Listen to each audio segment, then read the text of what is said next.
எனக்கு பார்த்தீங்கன்னா ரொம்ப நாளாக என்னோட மொபைலுக்கு கார்ட்டூன் டீமில் ஒரு மொபைல் கவர் வாங்கி போடணும்னு ஆசை. சரி வாங்கலாமே நானும் ஆன்லைனில் தேடி பார்க்கும் போதெல்லாம் ஒன்று கார்ட்டூன் டீமில் என்னோட மொபைல் மாடலுக்கு ஏற்ற மாதிரி இருக்காது. அப்படியே இருந்தாலும் எனக்கு பிடிச்ச கார்ட்டூனாக இருக்காது. அட போங்கடா இதெல்லாம் சரிப்பட்டு வராதுன்னு மொபைல் கவர் வாங்குற ஐடியாவே விட்டுட்டேன். அப்புறம் கொஞ்ச நாள் கழிச்சு இந்த மொபைலோட பிளெயின் டிபியூ கவர் என் கண்ணில் பட்டு சரி ஓகே இதை வச்சு ஒரு சூப்பரான கார்ட்டூன் டீம் மொபைல் கவர் பண்ணுறோன்னு சொல்லிட்டு தேவையான பொருளெல்லாம் எடுத்து வச்சுக்கிட்டேன். நம்ம சப்ஸ்கிரைபர் செல்வி ஸ்ரீகா லட்சுமி நாராயணன் இவங்களாம் ஹை சொல்ல சொல்லியிருந்தாங்க. அவங்க எல்லாத்துக்கும் ஹை பேலன்ஸ் இருக்கவங்களுக்கு நாளைக்கு ஹை சொல்கிறேன் வச்சுக்காதீங்க. ஒரு ஒயிட் சார்ட் பேப்பர் எடுத்து நான் எப்படி மொபைல் கவர் வச்சு கட் பண்ணிக்கிறோம் அதே மாதிரி நீங்களும் கட் பண்ணிக்கோங்க. நெக்ஸ்ட் கட் பண்ணி வச்சிருக்க சார்ட் பேப்பர்ல நம்மளுக்கு பிடிச்ச கார்ட்டூன் கேரக்டர் வரைஞ்சு அழகா பெயிண்ட் பண்ணி எடுத்துக்கணும். நான் ஹலோ கிட்டி கேரக்டர் பிடிக்கும்ன்றனால பெயிண்ட் பண்ணியிருக்கேன். நீங்க உங்களுக்கு எது வேணாலும் பெயிண்ட் பண்ணிக்கலாம். எனக்கு டிராயிங்கே சுத்தமா வருது. அப்புறம் எங்கத்த போய் கார்ட்டூன் கேரக்டர்லாம் வரையறதுன்னு கேட்காதீங்க. அதுக்கு ஒரு சிம்பிளான மெத்தட் இருக்கு. மொபைல்ல இமேஜ் இருந்தா போதும் அப்படியே வரையலாம். அது எப்படி வரையறதுன்றத ஸ்டெப் பை ஸ்டெப்பா வீடியோவோட கடைசியில சொல்லியிருக்கேன். வீடியோவை ஃபுல்லா பாருங்க. வீடியோக்கு இடையில என்னடா முடி தெரியுதுன்னு நினைக்காதீங்க. வரையற ஆர்வத்துல மண்டை கேமராக்குள்ள வந்தது கூட தெரியாம வரைஞ்சிட்டு இருந்திருக்கேன். உங்களுக்கும் என்ன தீம்ல இருக்க மொபைல் கவர் ரொம்ப பிடிக்கும்ன்றத மறக்காம கமெண்ட் பண்ணுங்க. சரி ஓகே இப்போ எப்படி வரையறதுன்றத பாப்போமா. ஃபர்ஸ்ட் குரோம்ல போய் உங்களுக்கு பிடிச்ச இமேஜ் டவுன்லோட் பண்ணிக்கோங்க.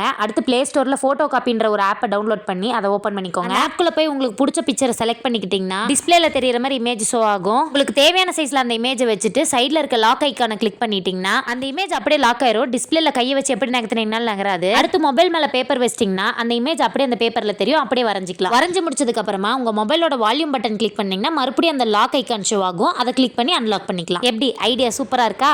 இந்த மொபைல் கவர் உங்களுக்கு ரொம்ப பிடிச்சிருந்துச்சுன்னா மறக்காம இந்த வீடியோக்கு லைக் பண்ணிட்டு அப்படியே எப்படி இருந்ததுன்னு கமெண்ட் பண்ணிருங்க.